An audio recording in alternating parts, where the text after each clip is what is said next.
You're listening to Mid-Atlantic Gravel, Travel, and Dirt. All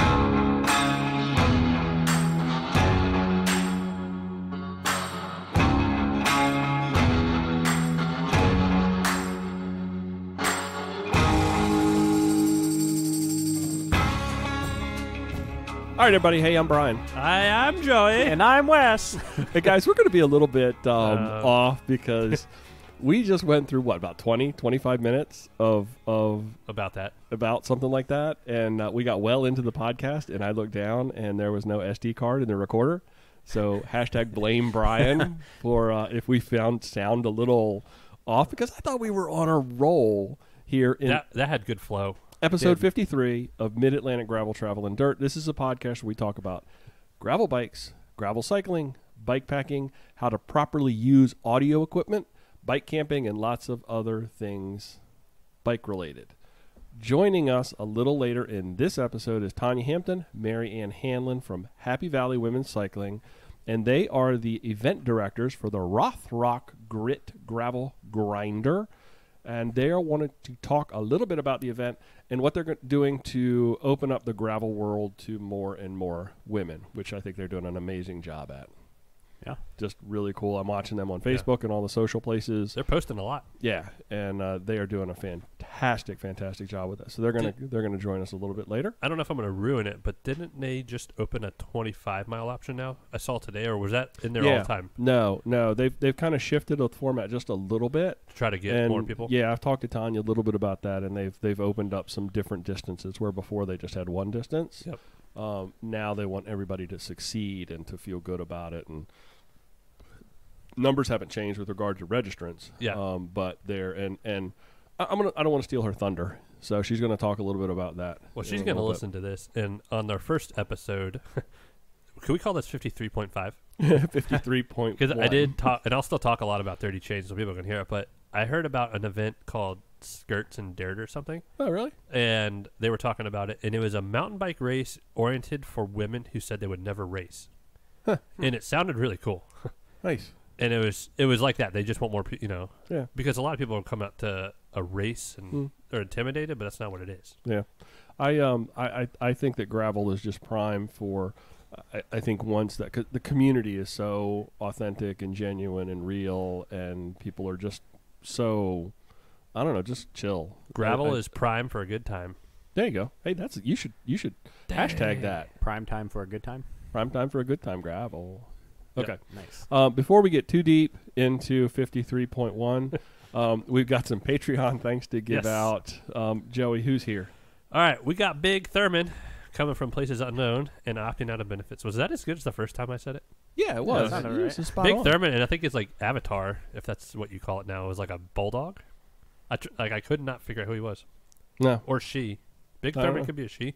Could be. And then we have our lovely friend Marcus, who has supported us with T-shirts, jerseys, and a Patreon supporter now from Valley Lee. Marcus is a good customer, and his daughter is employed by us. He's a good friend of the podcast. Yep. Yeah.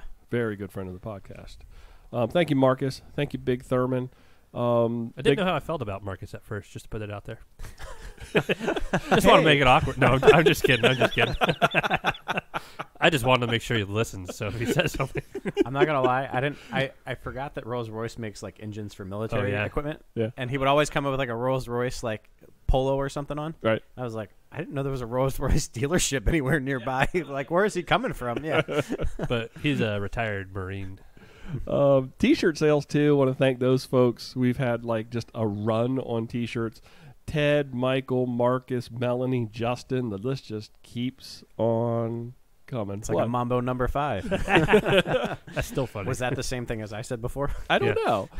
I think there are a little over 20 T-shirts left, and so we are thinking about a new order. Like Kylo Ren. Oh, yes. I was See? I knew you were going to say that, yeah. Also, if you saw the last Star Wars, what happens to the First Order? I'm still trying to figure that one out. The First Order's still in my house. Did the First Order get absorbed by the Final Order? Oh, do not geek out on Star I asked Wars this on me. to Wes almost every other day now. Saw it twice. What's the answer? Contemplate it, we will. Think about it, we must. You look a little like you. You're all green and everything. Kind of shaggy looking. We're thinking about a new order now. No jokes. Yeah. To doing a different T-shirt, but doing the steal your face. Yes. I think people will be excited about that because it's a little different than just the logo. Going to do it on the front of the T-shirt as opposed to the back of the T-shirt. And there's still GTD in the skull. And we'll do something on there. Maybe I don't want to put the domain name. I'm so over seeing domain names on everything. You know, honestly. If you want to find us on the web, just Google like Mid-Atlantic Gravel Travel and Dirt, and you're going to find it. Pretty easy. I mean, you know, we don't hide. Just Google #LoveYouBuy, and you're going to find anything else. I don't know. What you're going to find some weird stuff. I just had a good idea for a shirt. What's so when that? you said steal your face, the only thing I think of was Arya Stark from Game of Thrones and how she steals faces and things like that. Yeah. Then I thought, what's her catchphrase? What do we say to the god of death? Not today, right? What do we say to the road? Not today. And you get on your gravel bike. So none of that made sense. It made sense to me, but it was really hard to find. I had to concentrate. Like, you That's because I said it fast because I wanted to move on. You say that, and I think of Hannibal Lecter, like, hello, Clarice, or like Dwight Schrute in The Office, like, actually steal your face. That was hilarious. And then the CPR thing. Harvest the organs. Okay. So. What have you guys been up to this week, Joey? All right, let's see if I remember this right. All right, school's been kicking my ass. I've been training and doing school at the same time. And some nights I sacrifice schoolwork and bikes, or I pick one or the other. You and me went on, actually, I'm hoping to swim with you tomorrow, but we went on a nice long ride yesterday. That was awesome. Unplanned. Well, that was unplanned. It wasn't like it just happened. Yeah, I mean, you did text me the night before, which I totally ignored. And I had my phone was in the other room charging, and I'd forgotten that I didn't have my phone. I don't feel bad because I didn't see the read notification on it. I know you really ignored me. No, yeah, because I keep my read notifications on. Yeah. So if you get ignored by me, then you know you got ignored by me. Ooh. Ouch. Ouch. No, it was the timing was right. I was getting ready to leave. I was actually working on a cool picture that Brian shot me down on my iPad. I did not shoot you down. You're like, on that. there's an app for that, right? No, I didn't say. Actually, it looks way better than I thought. Yeah. But it looks Joey awesome. Could possibly draw anything. It actually looks. Joey's hand drawing his sequoia. And it is very cool. And all I commented on, because you were like, I spent 3 hours on this. And I was like, I bet you there's an app that would just do that. There is to a point. But isn't there like a filter on the Apple? I don't know. It's cool. But you say you did it. It's your creative process that made it. And just for Ted, I did it in Vector. Oh, cool. Yeah. We need to put that on a jersey or something. I think it'd be cool. On just a shirt. Was my first bicycle. My first bicycle. That's what it looks like. It looks like a kindergarten thing. I like where the fender becomes part of the tire for a second and then pops back off. Eat the mic, girlfriend. Whoa. Yeah, so. Wow. I don't believe I just said that. Edit that one out. Women and children listen to this. Actually, someone told us not to cuss. Yeah, we got a comment on. I think we've probably swore about 5 times. Yeah, a couple times in 50 episodes. Yeah, and initially when we first started this, we talked about how the fact we were not going to do it. Some things just fire us up though. But sometimes it just comes out. It's not like really a fart. It's not really sometimes intentional. you don't mean to. It just you should hear us talk when we're not talking into mics. So that's bad. We tone it way down, but occasionally it slips out. So apologies that's what she said. For that when that happens. I will not apologize for my speech. Not apologies in. I didn't mean to offend anybody, but yeah, there you go. Beyond that, actually, I said something horrible today in the shop that would offend 80% of people, and then luckily the guy I said it to, he started giggling. And then we all laughed. The best part was Joey yelled it from the back of the shop to the front of the shop. So I'll tell you after the podcast. Yeah, I don't want to hear that now. All right, so I rode up to your house. Yeah, I happened to ride by you in your meeting with the realtor. Sat in your driveway for like a minute. You pulled in. You dressed up. And we just went. Dressed up in a costume. Dressed up, and he's like, I got all my clothes laid out. 5 minutes. He gives me some, like a protein bar. Yeah, because you were like begging food in the driveway. You're like, you got any food? Like he was like a rat cracking. He's like, hey, you got any protein? Like Dave Chappelle. Yeah. You don't got any more of that protein? Got some of that crack cocaine? I didn't plan on riding. Like I even told Wes, though, I was like, right when I leave my drive, I was like, I'm going up for like 40 miles. And my rice cakes were frozen. I filled up. I love my Berry Noon tablets. And then, so I didn't bring nutrition, and I planned on stopping at a gas station. But other than Moe's, it wasn't that slow. Like, time-wise, we did it pretty quick. We didn't stop and chit-chat all over. We stopped, a couple times, stretch out my back. Yeah, only once or twice. Stopped at Wes's house and ate Moe's. Yeah. And I said this earlier. We and I texted this to you. I felt like we were in like a Dustin Klein video. We had yeah. our own little YouTube video world Yeah. going on, because with the aftershocks and you got the music playing in your head, and we stopped at Moe's and had the bikes were sitting out front, and we went in and had this big rode burrito to each other's houses and stuff. It just felt really weird, and it was totally unplanned. Yes, That was what not unpaved but unplanned. it was, the unplanned of the Lusby. Solomon's, Maryland. Well, it's like being a little kid again when you don't plan anything. Yeah. You just show up and go ride. And it's fun. Because he asked me, he's like, "Where are you planning to ride?" I was like, "I was going to do my normal." He's like, "I was going to." And I was going to do this, so we combined them.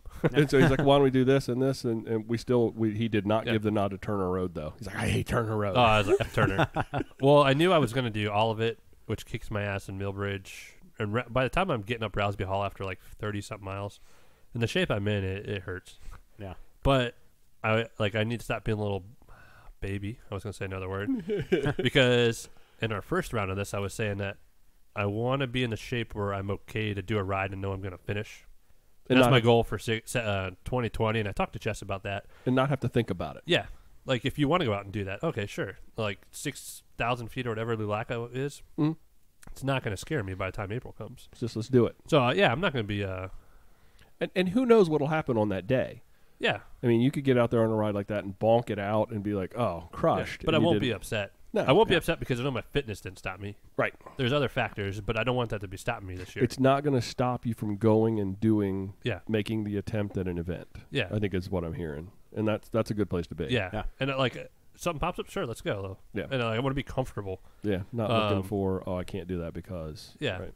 And the nice thing is Jess actually did all the housework Sunday night for me, so I didn't have to do it yesterday. That's why I had all the time. Yeah, because I was like, you're surprised you were gone all day. Ted asked, Ted asked when Jess was on, how do we balance training and stuff? And so Jess took care of everything because she knew I had to train yesterday. Nice. So it works out. Awesome. That was nice. Yeah, that's cool. Also, all right, I'm going to keep going. It's going to be the Joey hour. It's fine. Keep going. I binge watch. I've been binge listening Dirty Chain. Okay. And what was I talking about? Sheldon being a badass. Yeah. And an idiot. and they also said that we could drink them under the table and have like one of their episodes. I think this is because we're just so goofy. By the time this thing is done, we sound like we're drunk. They did call us burly men, and they wanted to know how much we drank when we left the voicemail about Unpaved. Yeah, I don't even think we were drinking at all. I don't think we did at all. I don't think so. Speaking of that, what are you guys drinking over there? I'm still in training, so I've got soy sauce in front of me. I have from our lovely customer and Patreon supporter, Evo Exile Red Ale from Eric Baker. Oh, nice. Salisbury Brewery. It's pretty good, too. I like delicious. Evo. Evo, that's Evolution Brewing, right? Yeah. I'm having some Catnap. What? Catnap. Catnap IPA. I think it's Catnap. Is it Catnap? It's Catnap, you idiot. Yeah, well, that P does not, it looks like an E. Look at that P. That's an E. That's a lowercase E. No, that's a P. I can see that. You now. even said nay when you read No, it. I was like, what are you saying? It's the tail of the Catnap. cat. Do you see the C has got the cat ears, and then down at the bottom of the P, it's the cat's tail coming out the other end of the cat? That's poor. That looks like an E. It looks like a lowercase Well, maybe E. we can debate that. We'll take a picture of that and put it on Instagram Yeah, that's for this totally episode. a lowercase. Yeah, but now everybody knows it's a P. They're going to be like, that's no, totally they could a P, just make their idiot. call. Well, they will do that anyway. I Yeah. think that was going to happen anyway. Catnay. I was like, I don't know what the hell catnay is. Catnay. Yeah. It sounds like I'm having a Chardonnay. I'm having a catnay. I was like, it's not catnip. I don't know. Well, it beats Sheldon and them drinking White Claw for Dirty Chain. It's true. They were talking about that. I do enjoy me some White Claw. Dude, White Claw is delicious. I do enjoy that every once in a while. we're big seltzer drinkers. Yeah. So So it's just all you're doing is adding alcohol into it, which is Yeah. pretty awesome. So, and it's very low in calories. And while I'm in training, I'm dropping weight, boys. You are? You're looking good. Look at you. Dude, I've dropped so- like You 9 got a pounds. haircut? Man. I've dropped like He's a new man. I've dropped 9 pounds, and 3 of it was in my haircut. So I think I gained your other 6. just crazy stuff Sheldon does. Brian's the choo-choo train. So Brian is like, also, I set like a PR my swimming lately yesterday morning. Like, what'd you do, like 2,000 meters in like 36 that was minutes? not a PR. That was just, it was a good Not hard. a PR, but It was a hard swim. I actually Oh. don't have numbers for. I swimming, thought you but- said for your time back swimming, that was your fastest time. Anyway, you since I've been swam back. 2,000 meters, and I know this how hard it year? is to swim 2,000 500. yards in 36 minutes. Yeah, So it was a good pace. That's a lot of swimming. And I did it. So I did that 2,000 yesterday morning. Then we did the 51 last night. And then I did another 2,037 this morning. And then I did 21 some odd miles an hour on Zwift tonight. So two days. Check this out. I'm actually going to Zwift after this. Hopefully Celine isn't listening to this, and I don't think Celine listens to our podcast. I heard her a lot. Yeah, but multiple. Dave does, and then when Dave is like, "Oh, you want to listen to this?" I'll part? listen to this part. She may listen to tidbits. Yeah. Dave says, "Start at minute." She's way too busy to listen to us. Celine's indirectly getting me ready for all these rides between all our here on our podcast and our book. So Brian, let's look at our heart rate really quick. Okay, go for it. So just to compare me and Brian, my average heart rate was 164 yesterday. Okay. My max heart rate was 182. Okay. Brian Rains, view analysis. Because I've been doing this lately with you just to see. Did I have my heart rate monitor on? You were at 115 average. Well, my heart rate's just really low anyway. And your max heart rate was 151. Yeah, Your max was his average. I don't think that. I think it's all relative. Oh, I know. My heart rate is just low. My resting heart rate's like low to mid 40s. So I'm barely breathing. Yeah. I don't know. I just is what it is. And I've actually talked to my doctor about because I'll have Is that why you're so cold all the time? It could be. I don't know. I don't know if there's a correlation, but you were talking about how cold you get. Yeah, because you were riding with basically. I was half naked. Have to put my boots on yesterday and everything because my toes get cold. That's also I think when you get old, your heart rate goes down when the older you get too. Yeah, and remember I'm old I as think dirt. it's your age 220 minus your age. No, that's your dating. No, I think your max heart rate is 220 minus your age is what your max heart rate should be. Okay, which is pretty close because mine should be 190. I'll just ride my bike, and you should be like 100. I think I've made this joke before, but my resting heart rate is dead. No, I just said you were 120 years old. Before we go too much further, the Jersey store is only open until January 16th. We are recording, that is like just over a week, but by the time you hear this, listener, by the time our most important people in the world, our listeners, hear this, there is only going to be 1 week left for you guys and gals to get your jerseys. Yes. And we're getting a lot of good feedback on the jersey. Everybody thinks they're amazing. Someone did think it was a crop top. A crop top? With the black background. And Philip sent me white backgrounds after I think I told him that. Oh, it looked like it was sleeveless? It looked like it was like the bottom was belly button shirt. Yeah. Oh, that would be a great jersey. Yeah. If you way to cool off in the summertime. To make it just that part, like Yeah. sleeveless Yeah. and only come down to midriff. Yeah. I just think of Joe Dirt when you say that. Oh, my God, that's funny. Bunch of cyclists with muffin tops riding around and it just stuck out. So I did set up we set up the store like that on purpose because you have a short window to buy, so you're not Right. gonna you either shit or gonna get off the pot. Like there's no dilly dallying. Right. And the goal is to have them by Croatan. Right. And there's a Chinese New Year in there, so there's a big gap of no productivity in China. Right. So yeah, and by the next episode after this is your reminder because that night it closes at midnight. Right. On the 16th. You don't have a whole lot of time. Yeah, there's no excuse. It's on our website. You can It's go on right our to Facebook. Go right to the website. There's a big button. Order the jersey. It's got a picture of the jersey. You click the button. It takes you right over to the store where you can buy the jersey, and it's a good price. We only make, what did you say earlier? $5s of dollars. We make $5s of dollars, and we've got a good amount. And I'm trying to figure a kickback because I do want to buy extras, but I want to turn that into water bottles. Yeah. We just dump all our stuff back into gear. Yeah, that's a great idea. But matching water bottles. And stickers still need to show up on the I said this a website. Yes. The first round, I hand wrote everyone that's ever supported the podcast a letter. And you customized them. Yeah, it was There's no I saw a couple of them. It took forever. And by the time I had to write out the address and everything, it took a while. Yeah, well, that's so you guys better like these damn stickers. But now you need to stay on it. Well, now that it's kept up, Right. it's easy. Yeah, and then we should probably do like when we do new stickers, we should probably send some of our patrons new stickers. All too. of them over again. Yeah, but you don't have to write little personalized So letters. next time I'm going to get one of those printers that I can just sticker your like a sticker label of your address. Yeah. That'll work. Yeah. Or Yeah, do it send that us way. back an envelope, pre-stamped, pre-addressed. Hey, patron, one more job for you. Make sure if you really want this stuff, you send us something to send it to you. No, we are not doing that. But I think maybe, every 6 months or so, because we're doing new stickers all the time, right? I mean, Yeah. so, More come. I'm going to run out of these, so. yeah. Get some slightly bigger ones.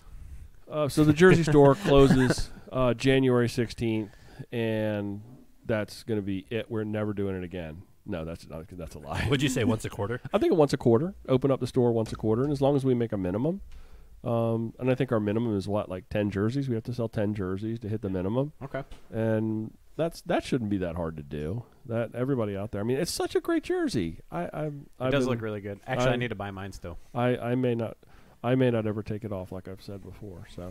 So did you guys see that Gravel Stoke just released what is, and I'll say this, in their opinion, crack of the week.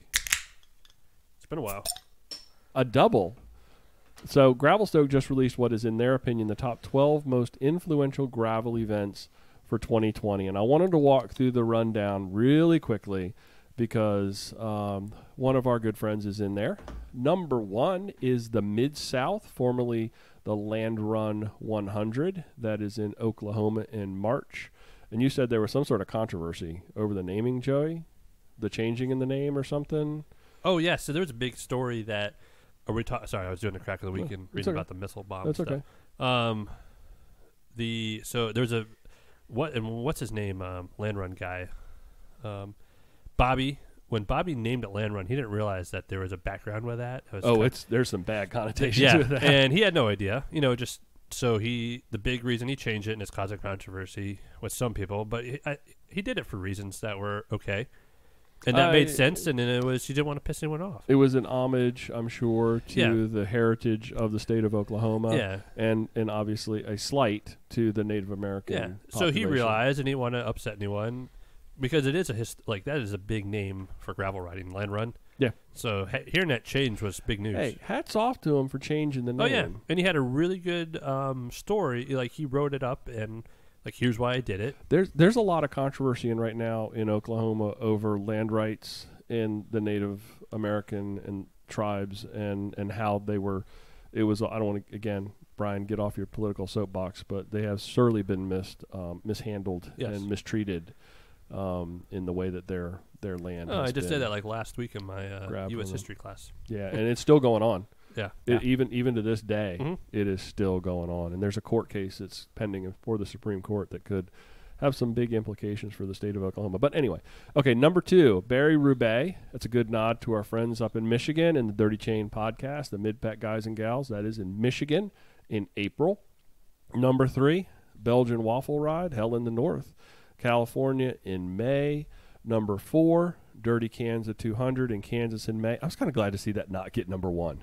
Yeah. Is it in actual order or? No, it's in order. Well, actually, it's in order by date. Oh. So I honestly think Dirty Kansas is probably the most influential gravel ride in the United States. Yeah, so these are in order in date by date, so they're not actually in order of influence. So influence. How'd you like the way I said that? Wasn't listening. Number 5. So I'm going to stop reading the numbers. Lost and Found, that's in California in June. Then you've got Crusher in the Tusher in Utah in July. What a fantastic name. Steamboat Gravel in Colorado in August. Vermont Overland in Vermont in August. Rebecca's Private Idaho. I can't remember where that one is. Oh, wait a minute. Idaho. Man, you're so smart. Powers of deduction and context. Idaho in September. Grinduro in September in California. And Unpaved of the Susquehanna River Valley in October in Pennsylvania. As you heard last week, October 11th, 2020. Yes. Do not miss registration. Probably should be in April. Should be 6 months out. And the last one. That's my big one. I complained about the first round. The Big Sugar Gravel, which is in October in Arkansas. And you're right, how an event that has never taken place has made it into the most influential list is beyond me. Yeah, and I'm sure it's going to be great. I'm sure it will be. And I'm kind of pissed that I couldn't get in it. Big Sugar? I wanted to try to get in it, but I was on tour when they opened, and it opened and closed in like minutes. So, missed it. Man. Missed it There's by only one a lot. There's only one good ride in that October. unpaved of the Unpaved. Susquehanna River Valley. Yes. So that's and that's just Gravel Stoke's opinion of what. Who are they, and why do we care about them? It's just a website, and they published a list. They stoke gravel. And everybody seemed to the last 3 days. You couldn't go anywhere without seeing that list posted on every gravel whatever. Okay. So maybe we should do our own. Let's do our own influential gravel races Let's of do it. 2020. That would be something to read. That would be pretty exciting. Swing our proverbial podcast around. So, coming off of last week, we had huge numbers last week. Thank you, everybody that listened. And one of the upsides to that is we got a crap ton of listener voicemail, email, and questions. Was this around when we thought we were recording last time? Yes, sir. Are we recording right now? Yes. Let me check. Yes. Okay. Wonderful. The red numbers are clicking up. This was... My heart was broken when I looked over there. You were and mad. I saw a bunch of white zeros on the screen. I was like, what? That's not right. No, that's not white. Yeah. Okay. We're going to cut that out. This is... no, that was your speech impediment. Is that twat? Not white? We should start calling Brian Jerry, though. Jerry. Why would you call me Jerry? You never seen Parks and Rec? I don't binge Parks and Rec. That's where we come up with 12. Well, what you did by not recording the podcast. That's was a Jerry thing. move. Yeah. You guys are being too kind to me. This is where we're I'm- starting our Ask GTD hashtag. Yes. And I still haven't checked because the last podcast I heard that's doing that said you should always check the hashtag. It's a big marketing mistake. Excellent mic control there, Joey. Yeah, did you Thank see that? I for came I back. saw that. He even sensed it himself. That he's like, "Oh, I've gotten quiet." And he centered himself right Because back. he put in the magnets in his microphone and his upper lip. Nice. I'm on all social media platforms. All social places? You're on all social places? Pretty much. It will stay Ask GTD. Hashtag Ask GTD. If you have any questions or you see a post and you're like, want to scratch your head about and have us talk about it, hit that. Okay, so we got a voicemail from all the way out in Colorado. Joe from Colorado. We're going to play that now. Hi, this is Joe from Denver, Colorado, and I enjoy your podcast, Joey, Wes, and Brian. I got two Joes. Thanks for all the stuff you do, and keep it going. It's you're very funny, and Thank you. I've got a couple questions. I am in the market for a gravel bike. I'm a road biker as well as a mountain biker. Have had a gravel bike that I didn't like, but we won't go there. But I don't have that anymore. So I'm in the market for a gravel bike, and the two bikes that I'm kind of narrowing it down to are both equipped with Shimano 105, and they're the Specialized Diverge and the Giant Revolt. And I was wondering if you had either opinions on the two. I understand that at least one of you guys has a Diverge, and I've always been kind of a Specialized guy, but the Revolt sure feels good under, between my legs there. So the other question that I have is the 105. You guys have put your stamp of approval on the GRX, and it seems like all these bikes, these gravel bikes, will probably end up having GRX with some form of GRX on them. And is it worth, if I don't need this bike right away, since it's wintertime, and I ride inside, is it worth kind of dragging my feet on this purchase to possibly get the GRX instead of the 105? So I appreciate you guys' opinions, and hopefully we'll hear from you soon. Thanks. Bye. He didn't say love you, bye. Nope. Oh, man. So we're going to give him an answer since he didn't say love you bye? I think so. We can make it work. What was the question? So Specialized Diverge or Giant Revolt.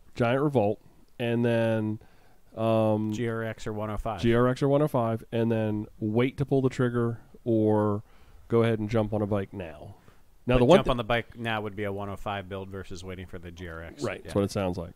So one of the things that kind of jumped out at me, and then I'm going to completely turn this thing over to you guys, was obviously he's been on the Revolt, and he says it feels really good. No. Anytime a bike feels really good, then maybe that's the right bike.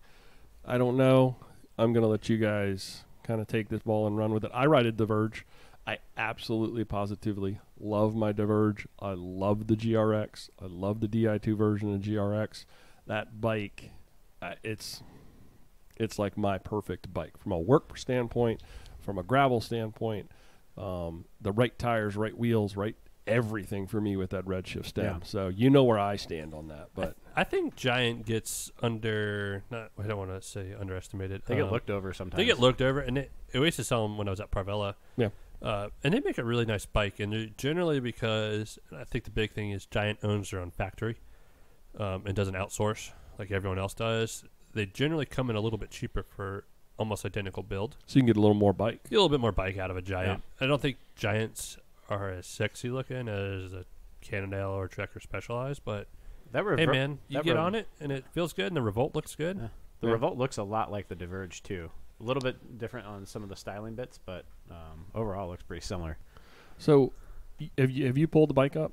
The Yes. Revolt? Yep. So you know the Diverge lineup. How does it stack up from a geometry and lineup standpoint? Oh, I'm not looking at Geo and all.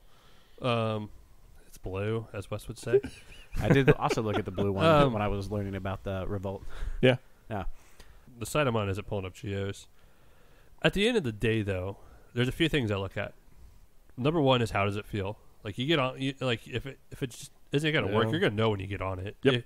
And test ride it before you buy it. Because you can tweak little things. Yeah. You can tweak little things. You can't tweak big things. Yeah. Is it comfortable? Get the right size. Next thing is, what kind of clearance does it have? Clearance. 45. Yeah. Well, I know you like the bike, but I'm saying there's a couple things to look at. And braking system. Okay. That's like my quick checklist of simple things. Without going into nerdy detail. So what about the issue of the 105 versus? Oh man, both of them GRX? are so good. I have each, and like I was talking about, I like the ergonomics of the lever on the GRX, but the 7025s, like lever wise, that are on my All City, have a very similar design to them. They're just less textured because I've got those as well. Yeah, but they have that little more ergonomic feel to it. Like I was saying, that the lever smashed. It looks like it got smashed in the vise, which fattened it and threw it out, and it changed the shift point on it. I mean, both are fine. It just depends on what you're gearing. I think when it comes down to whether GRX or 105 is, do you want an all-road gearing or do you want like a hardcore, let's do some climbing gearing? And I think that's the big deciding factor. Okay. Like, so how do you want that bike to perform Yeah. from the group set standpoint is what you really need to consider. It's cool to like, oh, that's the gravel group set. But if you want to throw like 50-34 or 52-36 with like 11-34 in the back, like just get a 105 group set. Yeah, Okay. and Like, that's the extreme of the 105. But Okay. So there's a lot of personal riding style preferences that come into that equation, the 105 versus the GRX, is what I'm hearing. Yeah, I think it depends on what you want to gear your bike at. Yeah. Okay. Like I don't say you're Dave Fryer, but yeah. Yeah. I want more gearing on my actual gravel bike. So I could have put 105 on it, but I went GRX so that I could put the 42 in the back and put a 4630 whatever I'm running up. And front. I've been riding that GRX on the road for what, 6 months now, Yeah. I feel like. Yeah. So I've been very, very happy with that even on the road. And you got similar, like I think I put a 40 or 42 on the back of yours, which you can't do without rigging a 105, but you can do stock on the GRX setup. So now what about the issue of waiting from a time perspective? Why was he until waiting? Spring? I think he said he's basically riding indoors now. Sounds like So- maybe an availability thing. Bike might not be available, he's looking at. Well, I think what he was thinking is he might see GRX show up on some of these bikes that are sporting 105 now in the spring. Yeah. You will. Okay. Well, I know there's a Diverge lineup with. Whoa, buddy. What? Also, Salsa's coming think- out with a bike. I don't think you're supposed to say what you were just getting ready to say. Yeah. Embargo. Diverge isn't embargoed. No. Yeah, it was. But I don't know if we're allowed to talk about it. I'm pretty sure it's on the consumer site. Is it not? like a new overhauled and brand new Diverge? Oh, I don't know about that, but I thought that's what you were going to say. No. So I just ruined it now. No, I was like, not that I'm aware. Well, Wes just tricked you into screwing the I'm going to get sued by Synyard. Also, Salsa came out with a bike today. We're not allowed to talk about till like March 21st. That is awesome. Now, speaking of salsa bikes, someone in your family is getting a new bicycle, I understand? Possibly, but I'm not allowed to talk about it. Okay, we won't Not talk because about of her, it yet. because of embargoed reasons. Ah, Yeah. okay. She wants So- to be like the cool kids. Let me recap quickly for Joe. The Diverge, fantastic bike. I absolutely love it. Wes has got one. I can't say enough good things Also about love it. it. Wish it had wheels, but But we'll cross that bridge another day. If you've ridden that giant Revolt and it fits you right, that could very well be the bike for you. Issue of 105 versus GRX. That's kind of a personal thing. You got to think about how you're gonna ride that bike. If it's going to be a dedicated gravel bike, then maybe you do want to wait for the GRX, which would answer your next question about waiting for spring, because you may or may not see some of these bikes that you're thinking about sporting a GRX build. Is that a good recap? Yes, Yeah. Okay, cool. I also have hated the Future Shock. I have zero issue with it. Redshift, baby. So Redshift on the alloy has been You have to ride your bike, Wes, to have issues. Well, I wish I could, but somebody took You my ain't got no somebody took my wheels. wheels. So, number 2, Thomas from Lancaster, Pennsylvania sent us an email. It says, "Hello from Lancaster County, Pennsylvania. I just recently found the podcast. Your team really does a great job. I plan on listening to all of the episodes currently on number 7. So if he's Ouch. enjoying it, he's listening to number 7 right now. I have to find you the audio clip. There is a podcast I like called A Slow Ride. Yeah. And they might be on 100, 200 episodes. Yeah. And the guy said he's leaving a comment from the future because whatever episode they recorded the other night, they read the latest review, but he's only like on episode 40. Oh, So he doesn't know when he's going to hear the review, and he's like, I'm talking to myself from the future.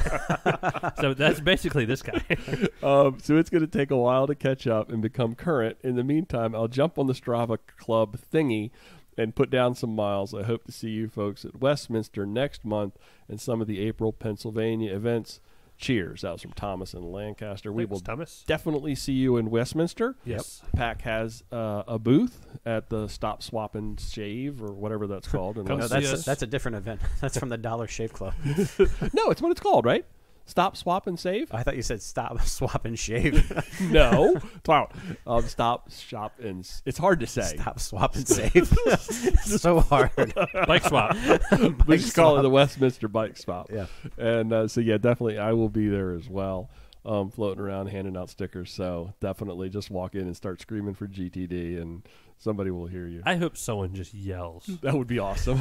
We're going to give stickers to the very first person that we hear holler just like, I love GTD at the Westminster Bikes as loud as they can. I will buy you lunch if you somehow get on the loudspeaker and say it. Bike Oh, swap hot dogs. challenge has been, the bar has been set. $20 lunch. I 20 will totally buy you lunch. if you $20 get- lunch yeah. if you're able to get on the loudspeaker. And what do you have to do? You gotta Say I love GTD. Yeah. And or if Gravel, travel, dirt, or love you buy, or anything that's show related. Yeah.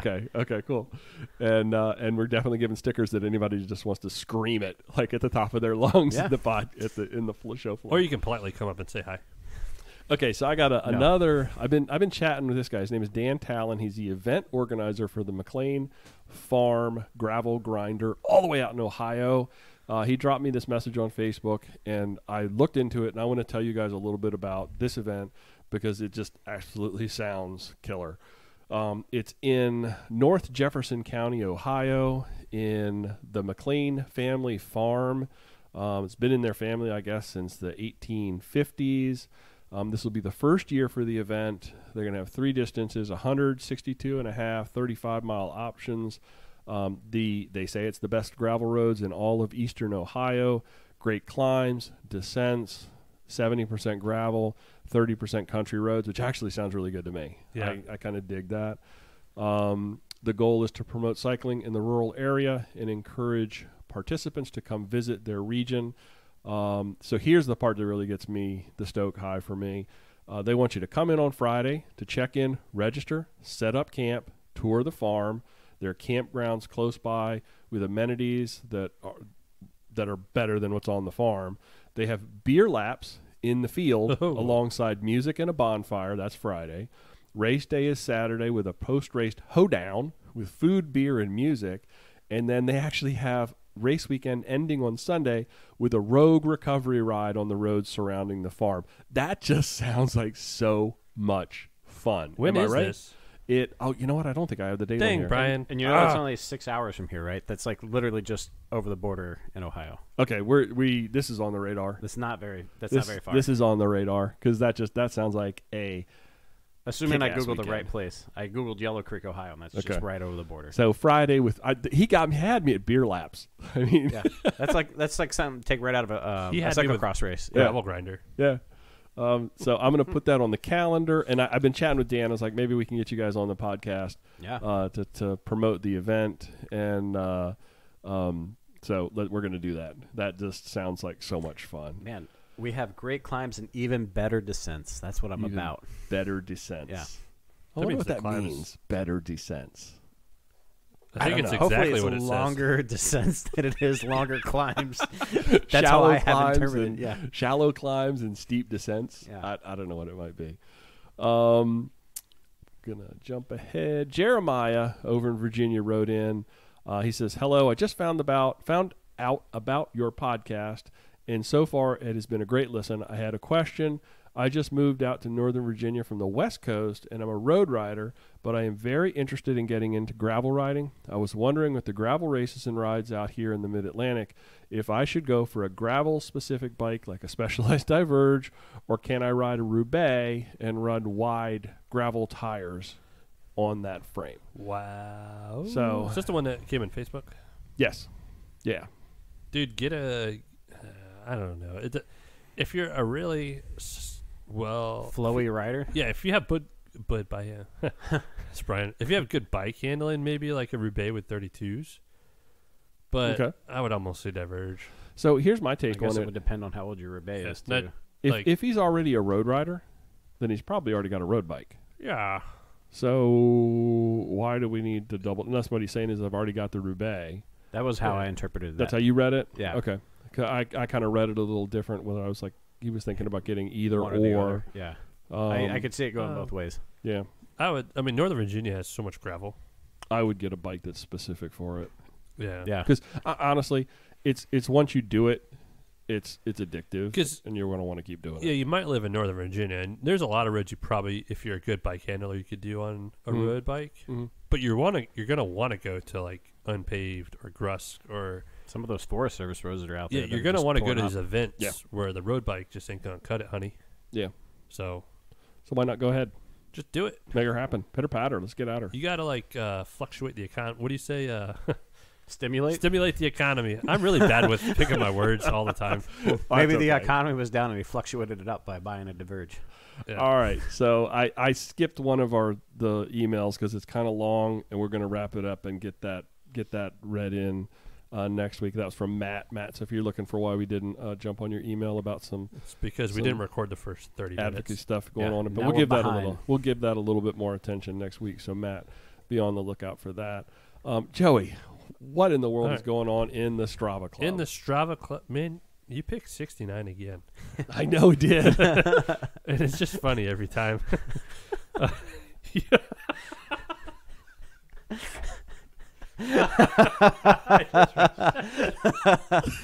Is this real? Is this real? Is this real? Is this real? Who is it? Number 69. I think Joey just peed himself. I can't say it out loud.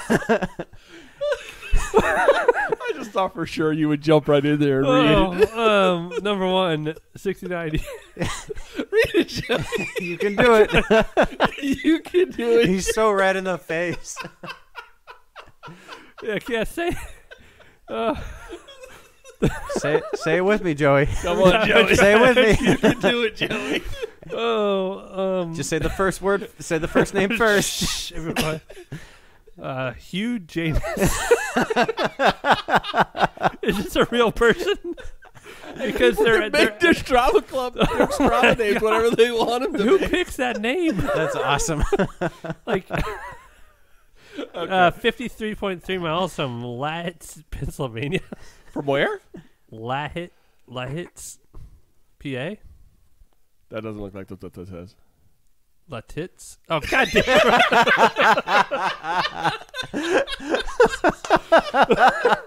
If I didn't get you with the first one, I got you with the second one. Man, he said it so confidently too.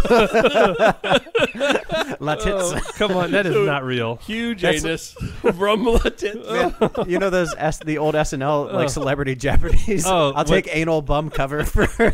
Remember the Let It Snow with Sean Latitz? No. Yeah. So I have been.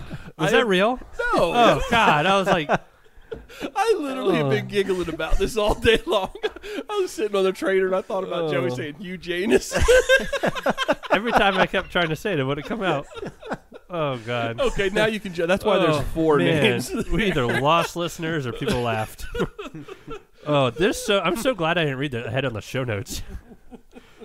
All right. Our friend Dr. Gabe Murray. It doesn't like to be called doctor all the time, but I found out he's a doctor. And I think he should appreciate it as an accomplishment. Gabe came in at 73 with 57.4 miles. Nice work, Gabe. Also, thanks for the Christmas card, by the way. Christmas card, jerseys, everything. Gabe's a good guy. He treats me I did nice, miss like his a brother. Christmas party because I had homework. I was in Michigan. 56, Jill Morgan, 68 miles out of East Norton, PA. Nice. So Also, Gabe is from California, Maryland. So, well, he didn't have it on But his he's Strava. actually from Pittsburgh, I think, or PA. He's a PA guy. Well, he had his Privacy.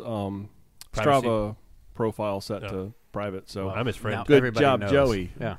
Give it away again. No, Jill Morgan. I think she was a random call out a couple of weeks ago because she was the one you said she was from the Middle East.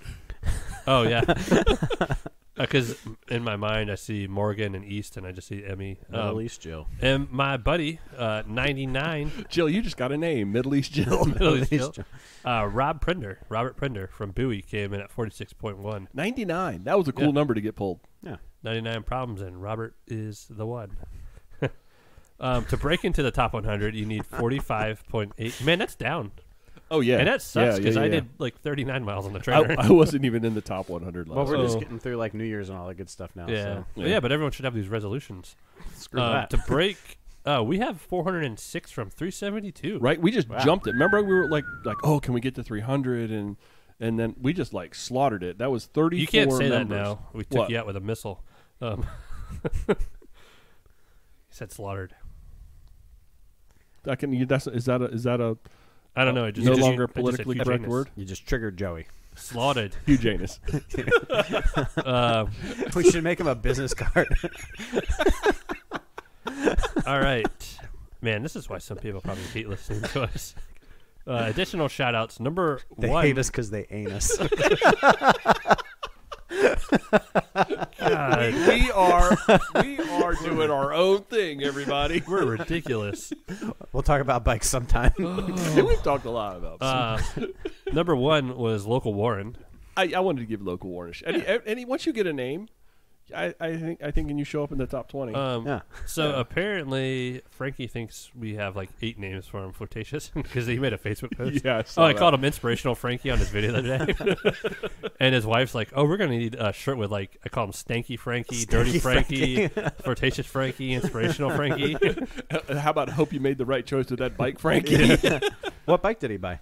He's riding his. Where have you been? I don't know. Oh, you didn't listen to that episode. No, I haven't listened to it. That was Jess' episode. He is riding his S-Works Team Edition Roubaix, which is that super aggressive Geo, Yeah. but has a future shock Yeah. with like 32s. Nice. In DKXL. Oh. Yeah, There we go. I already went on a rant how I thought he made a bad choice already. God bless. But he's gonna do That it. could change. Well, as long as he eats more than gummy bears and gummy worms this year. And if you are not part of our Strava Club, because we are steadily growing, strava.com/clubs/gravel travel dirt. Yeah, join huge anus there. God, that would not like. I'm so glad I didn't read ahead on that one.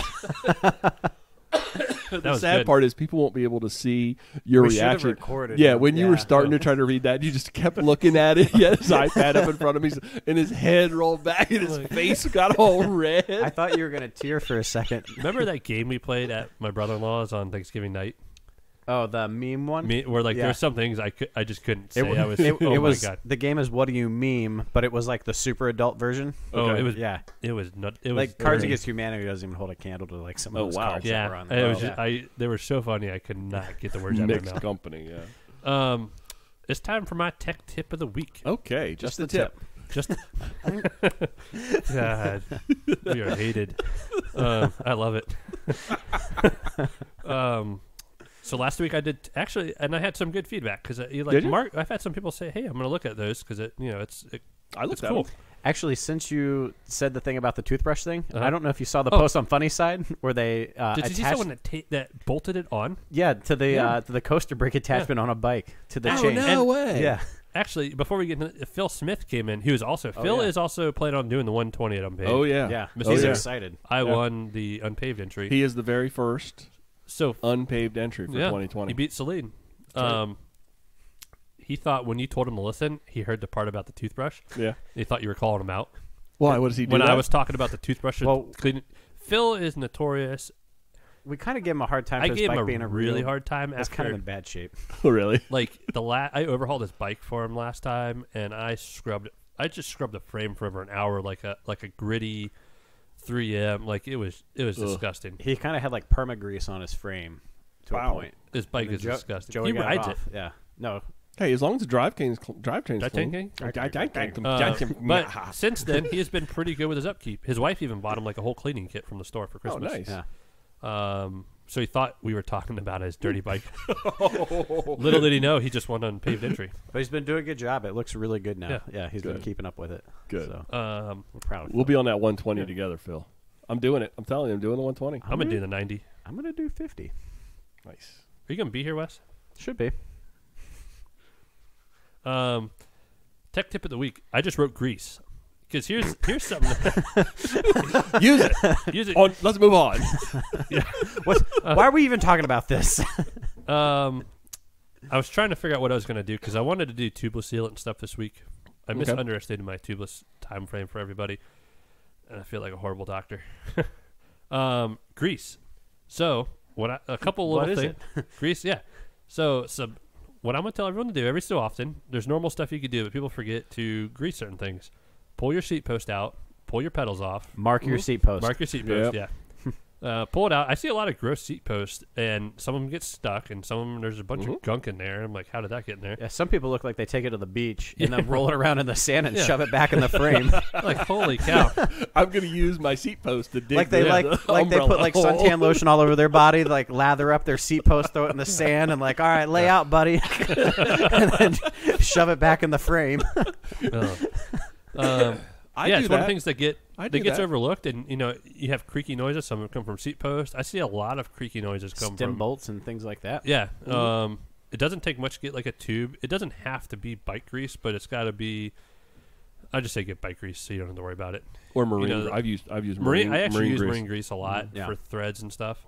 It's really easy to do, and it solves a lot of problems. And a lot of stuff that's threaded in or whatnot can be greased. You maybe get a torque wrench if you're doing stem bolts and stuff.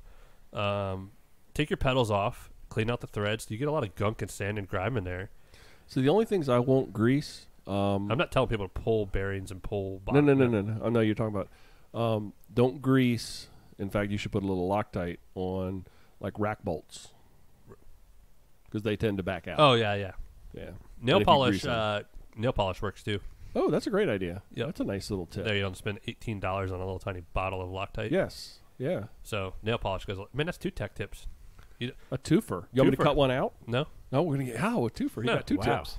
Yeah, get some. How you Go gonna to your do local next bike week shop. now? Get some grease. Yeah. Maybe buy a torque wrench.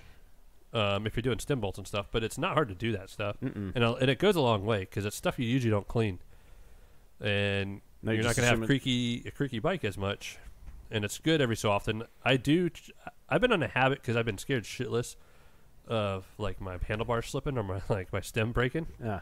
I have a horror thing behind it. Every few rides, I check all my stem bolts and my seat post clamp Smart stuff. That's It's just a habit. I haven't checked mine since '95. The last time you rode your bike. Can I add a little bit to that? Yeah. Clean your dropouts. Pull your wheel out. And You can put a little grease on there. Wipe your dropouts out because Yeah. a lot of times you get sand and gunk in there, and it creaks under the weight. Yeah. Anytime there's like that little grit anywhere, it's not just in bearings. Anytime that sand gets in places. That's why Anakin Skywalker hated it so much. And there was the one time that I had the creak that wouldn't go away, and you nailed it, Joey, with the chainring bolts. Yeah. Were loose. And like, why would it even think to? Should you grease those? I do all the time. Yeah. I pull those off regularly. The outside of them, right? Not the threads. The threads I use Loctite on. The threads I use grease. I always use Loctite. Interesting. A debate ensues. Why Well, you used Loctite because you don't want them to come undone. right. Joey, why do you use grease? Which is what I've done. Okay. I've never Okay. had a chainring bolt come out with So grease. no real debate I think- ensues. Everybody's right. Well, I actually, mean, I would have greased the outside of the chainring bolt. what I actually like is that, what was that, plumber's glue? Or It's liquid plumber's tape. Liquid's plumber's tape. That solves both issues right there. Yeah, that stuff's awesome. You talking about the thread tape? It's liquid plumber's tape. Well, yeah. because Yeah. I So see a it's- lot of, like, I see it with Praxis and Shimano where some of the bolts have that plumber's tape on the bolts, and I still put grease. But Okay. basically, it fills any gap that's there, but it stays viscous a little bit, so it constantly is moving to fill any sort of void that's coming. And So that'll keep stuff from getting in there. it keeps it from getting in there. It's waterproof because it's plumber's tape, and it sticks around.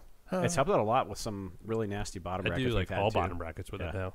Cool. There was like a tip we got from a salsa guy. That's like 3 or 4 tips. That's a lot of stuff. That's a lot of tips.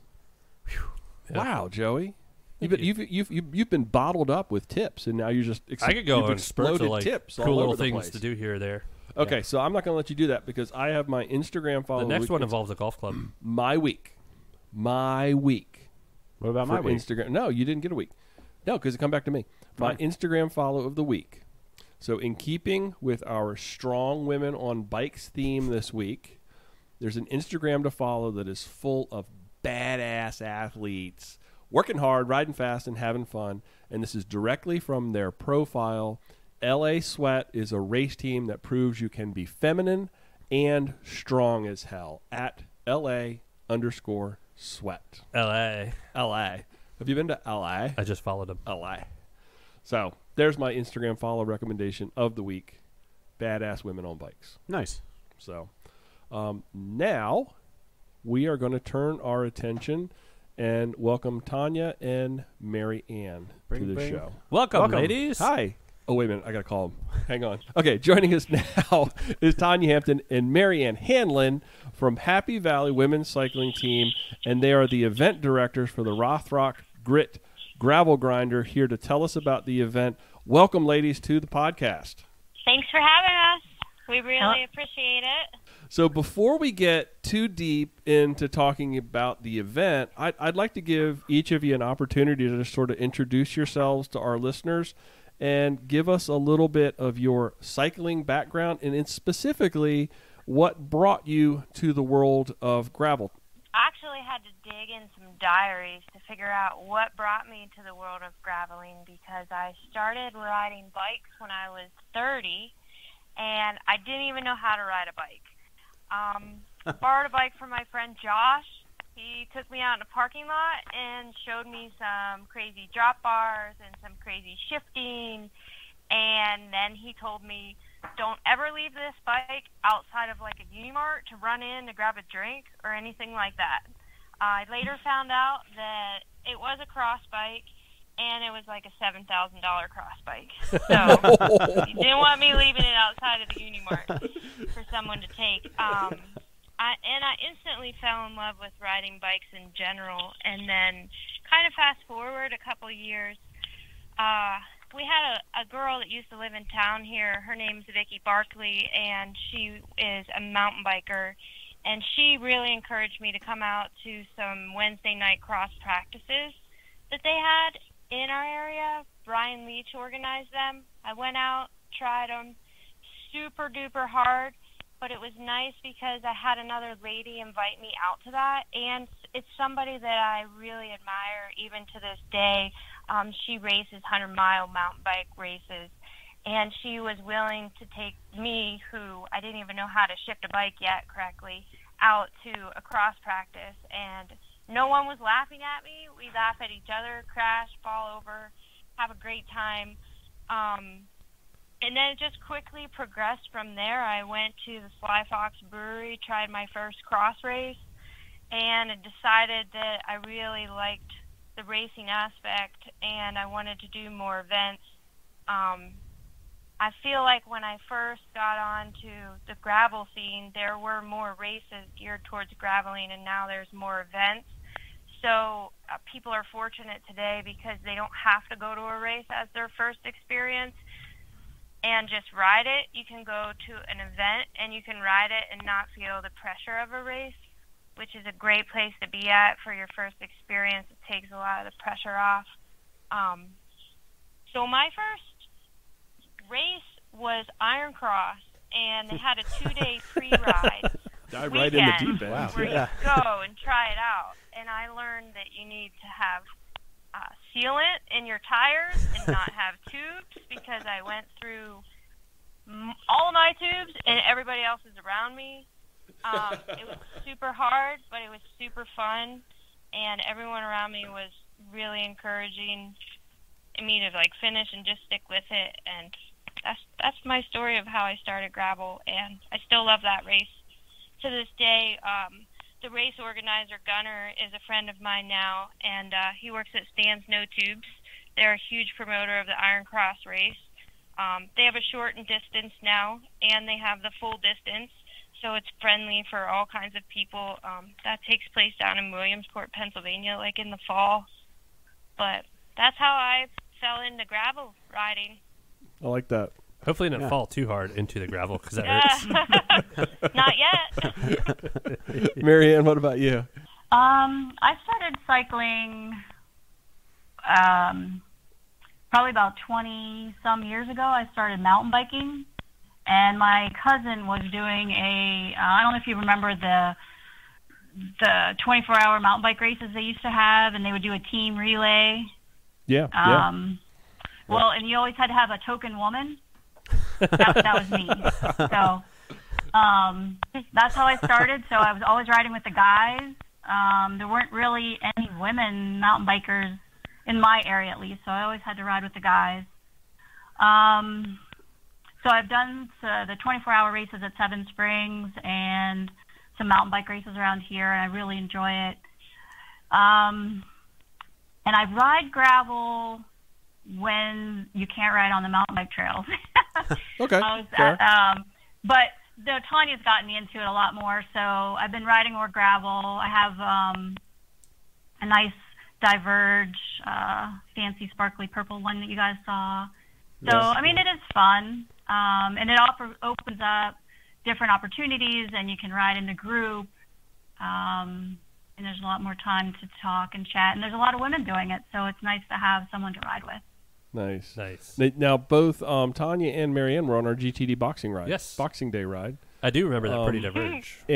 And we first met you, Tanya, at the top of what Vista was it up at Unpaved? Hobo. Was it Hobo Vista? Yeah. We were Hobo Vista. we were driving the route, and the day before the event, and we encountered these folks on their bikes sitting, on the side of the road, looked like they're, doing their thing. And so we stopped and chatted, and y'all were out pre-riding the day before because you were working a rest stop, the first rest stop, right? It was the first rest stop you guys were staff, and it was like the best rest stop. I think it was the only one I actually made it to besides the brewery when I did the shorter route. But it was so much fun. It was just awesome. And now here you are doing your own event. And I want to give you the opportunity to kind of, I know you've got some details on the event that you're not ready to share, but present for us. Tell our listeners about the vision for what you've got going on with Rothrock Grit,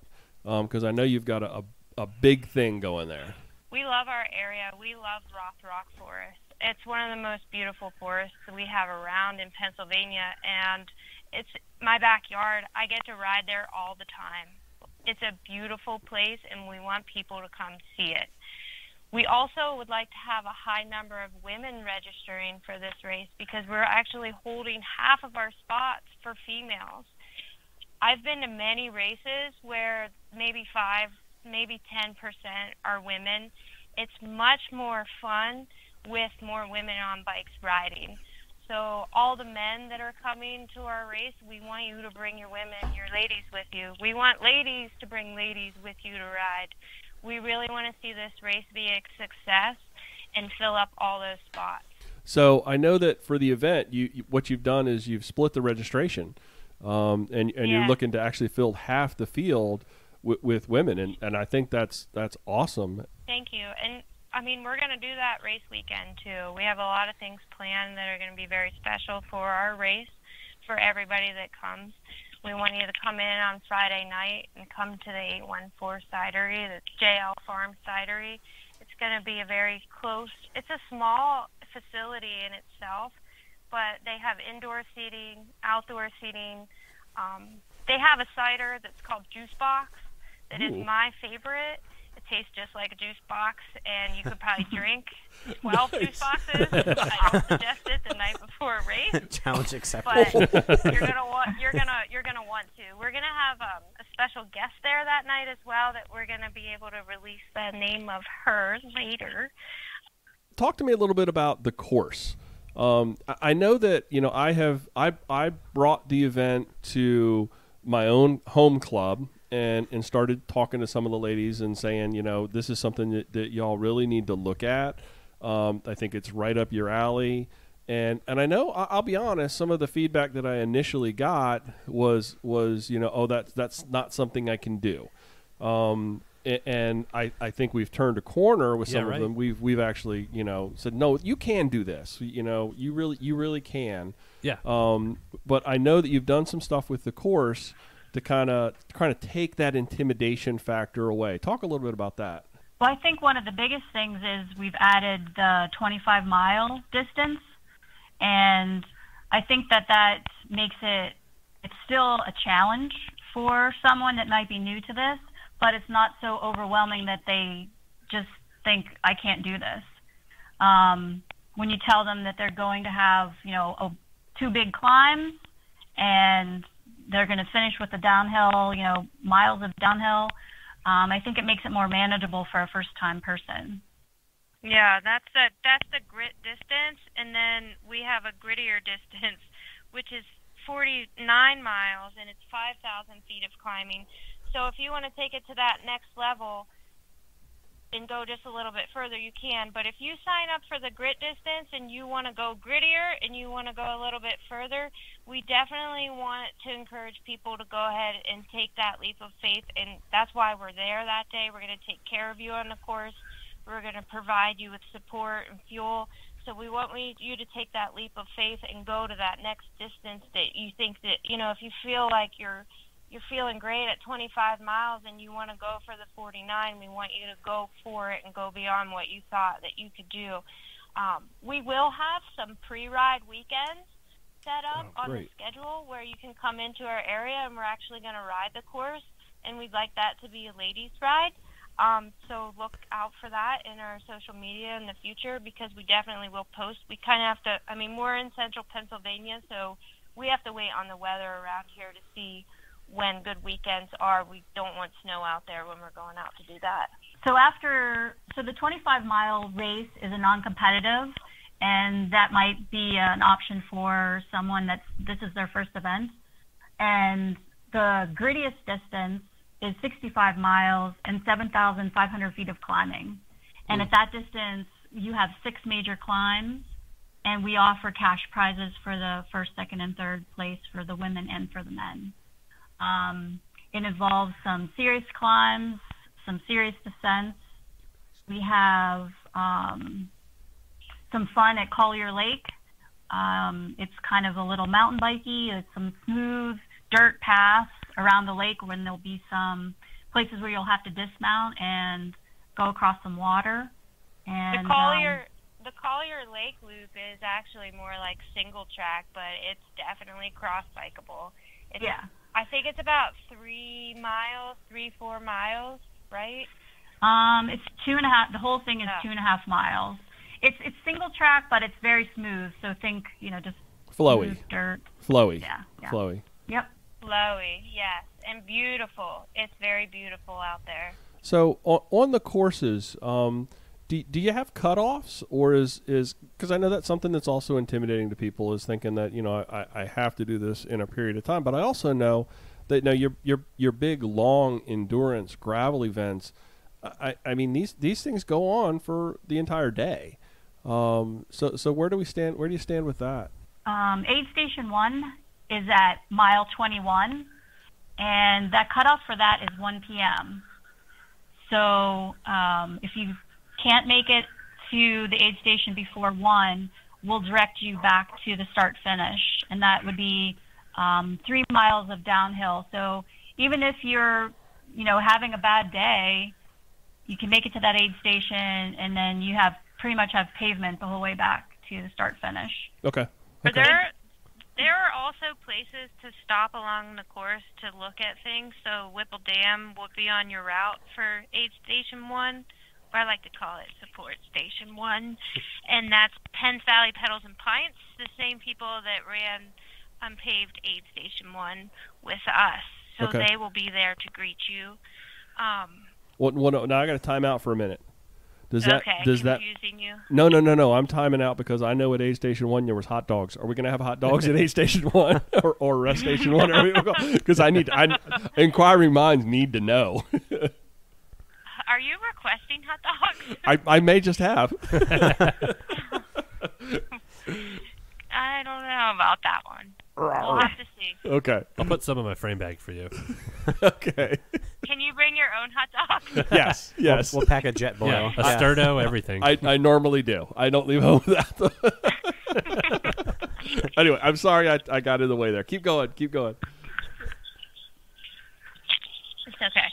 All right, so we're at Aid Station 1, but, like, my whole point was, if you get to Aid Station 1 by 1 o'clock, you may be getting to Aid Station 1 at 1 o'clock because you wanted to stop at Whipple Dam and check out the dam area while you're there, because there's a lot of great spots to stop along the course.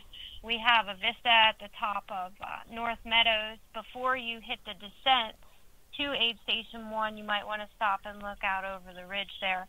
And there's also a lot of porcupines in that area that we have seen in the trees before. So that is pretty cool. If you see a porcupine on a race course, I think that's good luck. Is it really? Like seeing an owl in the day? Yeah, okay. Unless you get a flat. What if you see a rattlesnake, Tanya? Don't get bit. Okay. That is solid advice. Yeah. I saw my first rattlesnake when I did a mountain bike race, and it was stretched out across the road. So I was just wondering if that was good luck or bad luck. We've seen a few doing Pine Creek Valley Rail Trail. There's always some, like, on the rock slides that hang out, and everybody stops and look at them. It's like, get away from that. What are you thinking? It's real. It's alive. This isn't Disney. Step back from the rattlesnake, please. What are you thinking? So what other kind of wildlife might be encounter? Obviously, there's bears. Bears? Thunder bears. Bears. I saw a coyote about 2 weeks ago when I was out riding. I got within about 20 feet of it before it noticed me. Oh, wow. Jeez. Was it foaming at the mouth? It was trying to hide from Roadrunner. Roadrunner. It was sniffing something, and it was totally distracted and didn't pay attention to its surroundings. Did it have a giant Acme anvil, and it was getting ready to drop it? A stick of dynamite. Yeah. Exactly. So it sounds like a very supportive and engaging race window. What is the whole of the weekend? And I know that one of the things that we've always talked about with gravel is that sort of big event kind of atmosphere, festival kind of atmosphere. You doing like registration and packet pickup the day before, and like is there other stuff that's happening during the weekend? Well, our registration pack-up will be the night before, packet pickup the night before. We will also have it that morning. And the start of our race is pretty special because the race will start and finish at Tussey Mountain Fun Center, which is our local ski mountain in the wintertime. And then in the summertime, it transforms into a golf course, and they do things like they have a wing festival on every Thursday night. They have live music and bands. We are in the process of coordinating what kind of food and whatnot we're going to have at the venue at the finish. But the go-karts, batting cages, golf course, there's a fishing catch and release fishing pond there. People are welcome to use while you're there. And that serves as the start and finish of the race. Cool. Wow. So there's it's a lot going on. Yeah, there's a lot going on. That's awesome. It's like a carnival you guys pulled up. Woo. Yeah. Woo. Ferris wheels and magicians and jugglers. Illusions. Actually, there was a nice pond at Dirty Kansas behind our campsite, and it turns out it was sewage. I swear to God. I swear to God. I forgot about that. Joey. Joey's always got to be We're having a nice time talking about their event and all of a a sudden nice little pond that supports life. That's how my brain triggers. It's like catch and release pond. It's like, that was like Dirty Kansas, and I thought I was going to go fishing, but so anyway. Bring your fishing rods. You're not allowed to use dynamite in that pond either. They frown upon that. It's about the only way I know how to fish. little M80s. Counts me out, yeah. So what kind of sponsors have you got lined up? And I know that's a continual and ongoing thing, but early shout outs for those folks that are early in as sponsors. What have you got on board? So the first person that we would like to thank is our friend Erica over at Freewheel Creative. She's in charge of doing all of our logos. So she's been a huge support and sponsor for us, and we just, we can't thank her enough. And Drone Diculous is doing all of our video work that you guys see online there. Yes. He has a drone. He flies that sucker around everywhere. He is a mountain biker. He's not a gravel rider. But he'll be on course that day. He's going to produce some videos for us. He was also at the Transylvania Epic this past year. He did a lot of shooting for them. So he's an awesome person. You guys can follow him on social media if y'all are into the drones and whatnot. I want to give him a shout out too. I've watched those videos, man. He does some good work. So right on.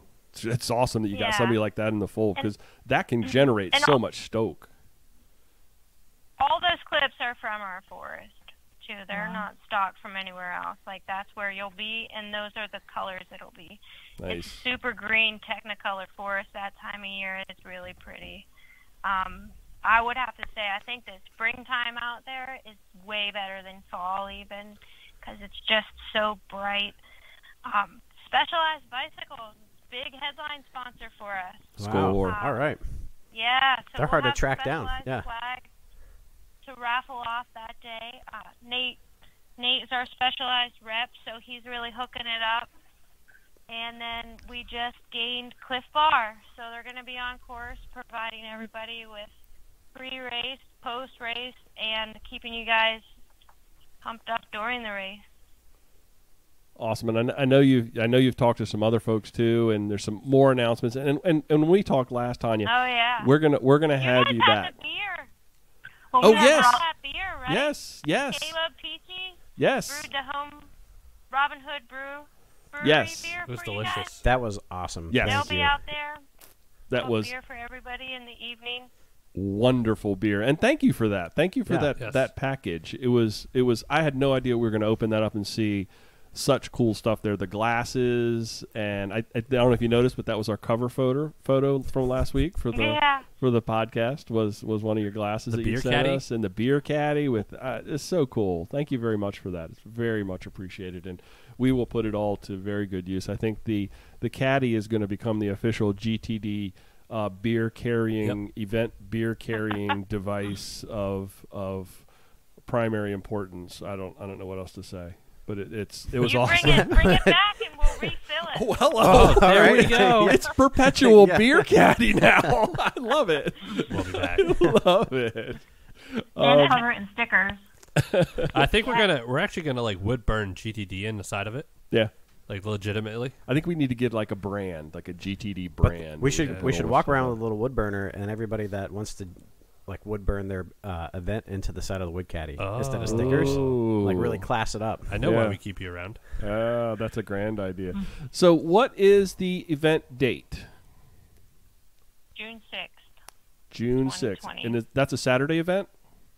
Saturday. Okay, cool. Yep.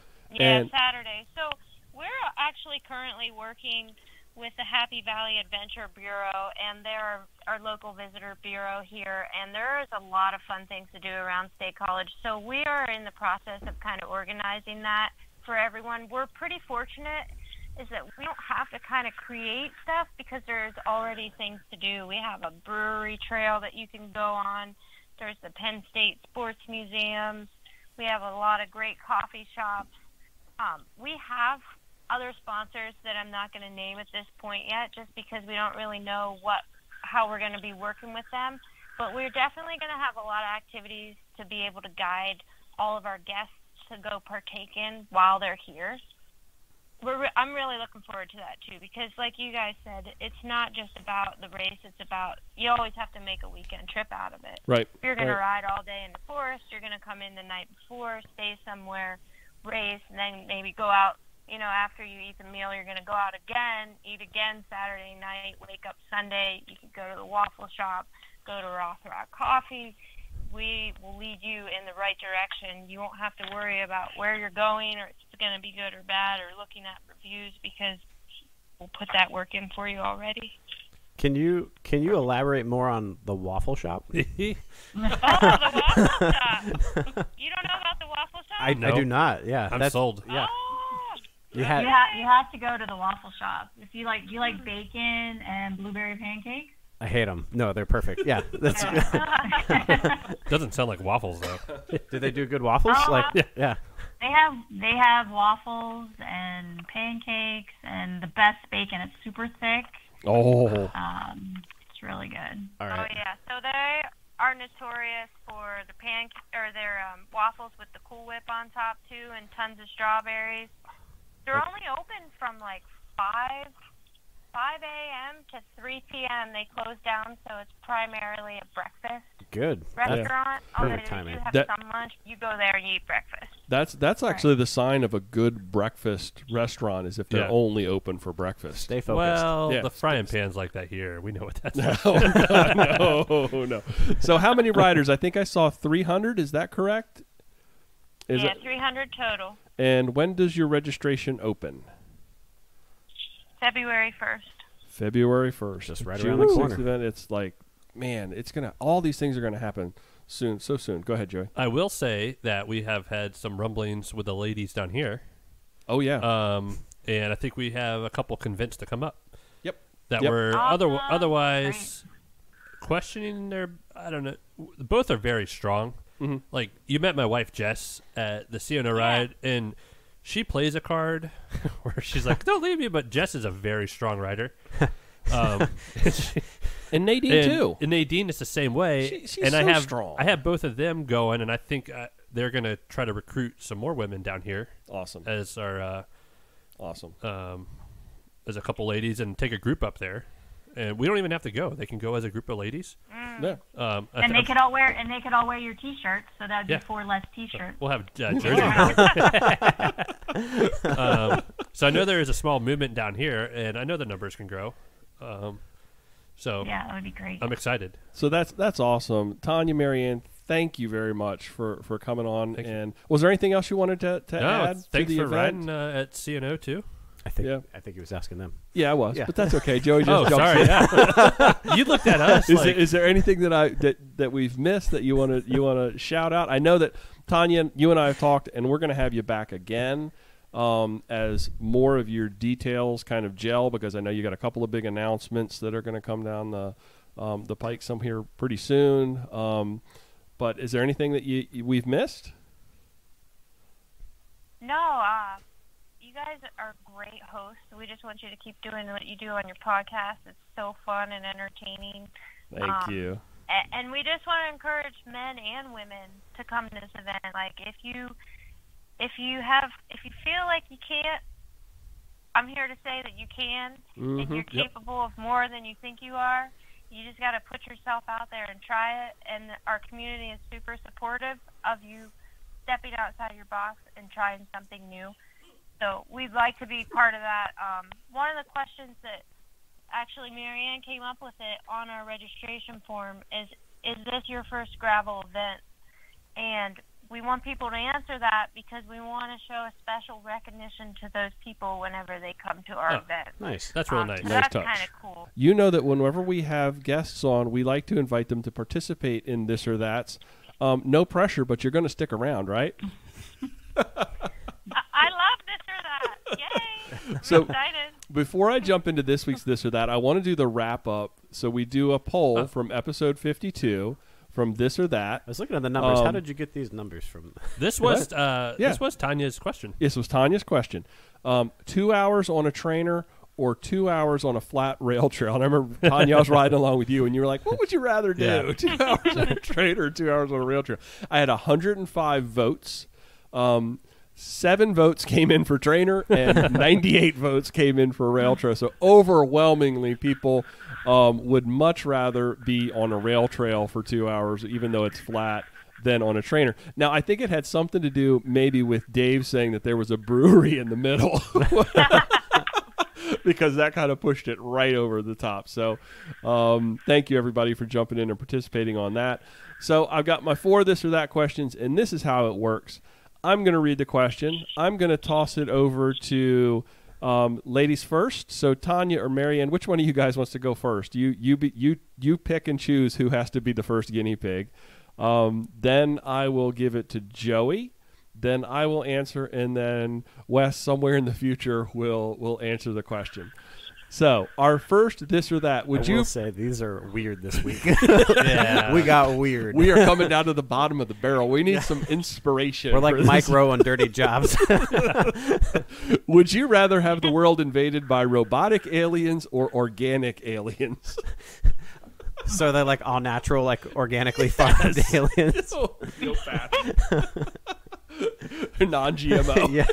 Non-GMO aliens. I'm going to go with the trend, and I'm going organic. Yeah. I say organic too. Joey. We already live with regular aliens. I got a damn Alexa in my kitchen. That's like a robotic alien. They're always watching. So I have a feeling that, and this is just the like aggressive person in me. I think organic aliens will be easier to kill than robotic aliens. So maybe if we're going to be invaded, I would prefer them to be organic. But we could kill them with the common cold. Wasn't there a movie like that? I don't know. Oh, that was War of the Worlds, Yeah. where like they got They got the cold. They all just died. Yeah. It was like, what an anticlimactic end to like this horrific Oh, scene. just some bacteria got them. If Wes- you just play some opera music like Mars Attacks, they all just die. They explode Is that in what their it is? helmets. Yeah. Yeah. Wop, wop, wop. Or you just throw water on him. What was that movie? It was like, here's some water. That's Gremlins. That's a Yeah. witch. No, that was the M. Night Shyamalan movie, whatever that was. Where the Shyamalan, kid Ding threw the Dong. water. And go, Wes, what would you prefer? Organic aliens are better for your colon, so that one. What? He said organic aliens are better for your colon. Oh, God. Oh, we need to drink less when we do Number 2. these. Ride a bike while sick or ride a bike directly after having a giant burrito at Moe's on Mo Monday. Oh, my God. Moe's Monday. How big are those burritos? They're massive. They're like having a little baby. They are like a small child Right. swaddled in tinfoil. I'm choosing sick because if I ride when I'm sick, I feel better than I would if I wasn't riding. Yeah. And I don't want to eat the giant burrito and ride. No thanks. Okay, so riding sick from both of y'all. Joey, what would you Yeah. rather? No giant burritos. No. I had to eat a giant burrito on my ride yesterday, and I felt sick after it. But We were I just- needed food. We were just waxing poetic about how much fun it was to go It on was our a ride blast. and stop at Mo Monday Yeah. and have a burrito and then keep going I- on our ride. That's I don't tough. know. I I'm going to go eat a burrito. eat a burrito. Now I'm going to say this. I'm with you. I think it was Tanya that said that when you ride sick, I do the same thing when I swim sick. I feel better when I ride sick. Yeah, I feel better after I've done it. But I do love me a big old tinfoil baby burrito. Wes. You guys are weird. I definitely do not feel better riding when I'm sick. I'll eat that burrito. Okay. Number 3 on this or that for this week. Would you prefer to have God. your body covered in fur or have your body covered in scales? Fur, because you can shave it. Oh, there we go. Oh. Yeah, make it Smart. go Just away. nair yes. it off. Yeah. I choose scales because fur is too hot for me. Yeah. Yeah. I'll overheat. Did you ever see the Italian men that have so much fur on they don't know where to stop shaving their neck and where their shirt starts? Yeah, They have like the little. that's Wes. That's me, the redhead Italian. Yeah. That's the Wes. He's a hairy man. A spicy meatball. Joey. Do you see the cyclists, the guys that don't know where to stop shaving their legs? It's like right at the bib line. Where do you stop? I don't even know. It's funny. I'm at my belly button. Just keep going. Just whole body. This one's kind of gross.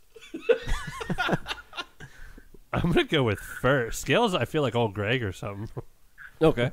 I would go with scales because they're definitely more aero, right? You would, and then you would also, when you fall, you would just they would slide, as opposed to all that fur would grab, and it would be like, ah. Yeah, but I want to be like Chewy. Do your Chewy. You do a good Chewy. No, not after that. I can't. You can't do Chewy on demand.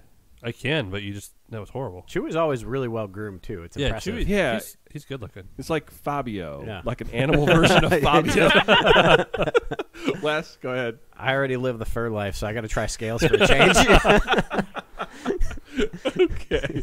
Now, this last one, I want to give credit where credit is due for the last one. It came directly from Joey Sikorsky. Because it's happened Get very shortly from each other. You're on the bike, you get nailed by a snot rocket or get stung in the face by a bee. I've had both. At the same time? I'll choose the bee. Take the bee. Oh, Oh, now I'm thinking about it. I think I'd rather have the snot. It's just, Ugh. I got stung Yeah, by a bee is not right. too long ago, and that sucks. It lasts longer. So I'd take the snot. As long as the person's not sick. Yeah, I was gonna- Ugh, so gross. Oh, that's disgusting. Joey. Oh, no, I'm thinking, then it's not just You it's literally, so disgusting. I'm sitting across from you. I know, it's literally giving just, me the heebies. you just like curled up in a little ball. It looked I was like. thinking about, were you all riding with me when I got stung in the mouth? Yes, I was. And then I tried to eat sushi after that. I'm going to go, I had a lot of bee stings in the face this year, and I would take that over snot in the face because I had snot in the face this year. No, we didn't actually identify where the snot landed on you. It doesn't I matter. don't want the snot on me. No, nowhere, anywhere. Okay. It doesn't matter. Not in your mouth or in your eye. Snot on me. Oh God, Oh. no. Like on the side, and you're going so fast, it comes off real quick. Oh, and then you try to wipe Oh. it off real quick because you don't know what it is, and then it's on your hand, and Right. you wipe it somewhere else. So I did Yeah. get a yellow jacket or something. It's not like green and gooey and Yeah. sticking to everything. Oh. it's like chunky. Ugh. Oh, Ugh. I did Okay. get a yellow jacket in my lower lip and stung me. That hurt. I think I'm gonna go. This is. Ugh. Where's your- I'm gonna go with the snot rocket. Honestly, because you wipe that off, but you're stuck with the bee sting on the face for days. It went away after 2 I mean, hours. and I'm like Dwight For Schrute. days, what kind of bee is this? I've got it hurts for a while. I've got like that antibiotics, or antibodies or whatever. I don't get sick. Shroots don't get sick. So whatever. I don't know. Wes, muck it all up, please. Sting me with a bee. Sting me 100 times, but do not snot on me. Do not snot. So Ugh. where did we land on That that? is so Am I the gross. only one that chose snot? No, Tanya, you No. chose snot too. Yeah. I'll take Just that. keep snot. your mouth closed when you ride. Yeah. Don't breathe. So you got you got I got one behind the glasses like that. I kept my mouth closed.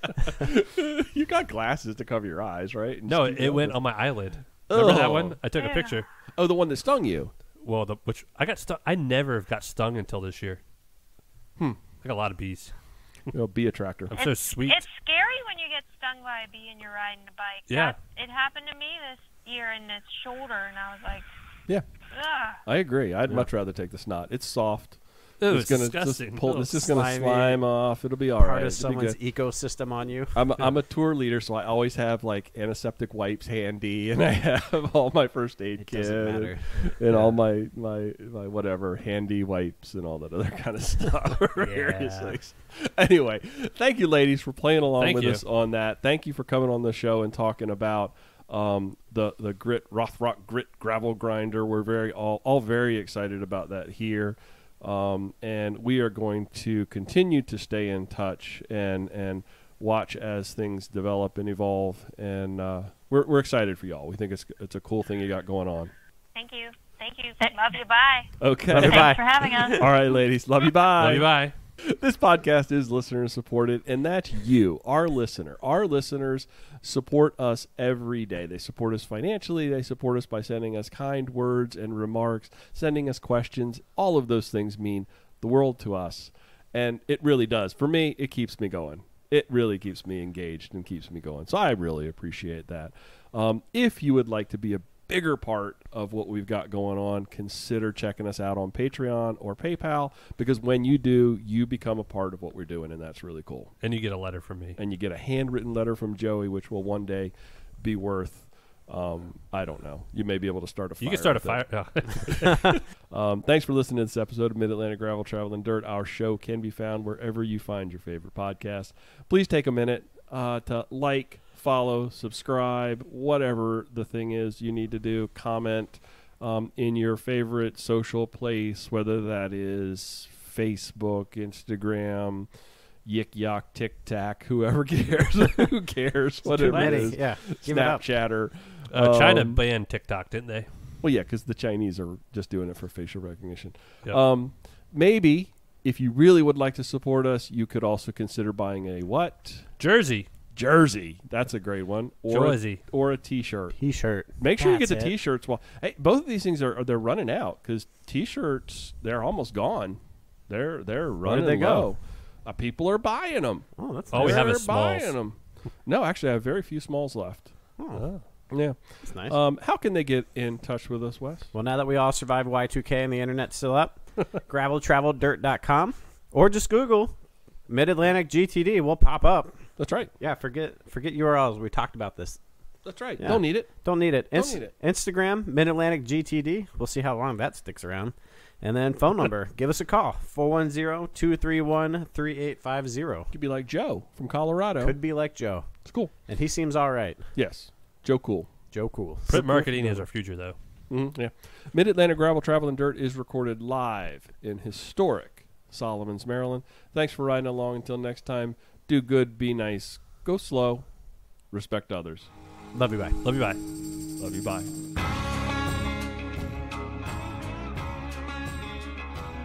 They forgot to hit record, and they did a whole half-hour show and then didn't record it. That sounds way worse when somebody else says it.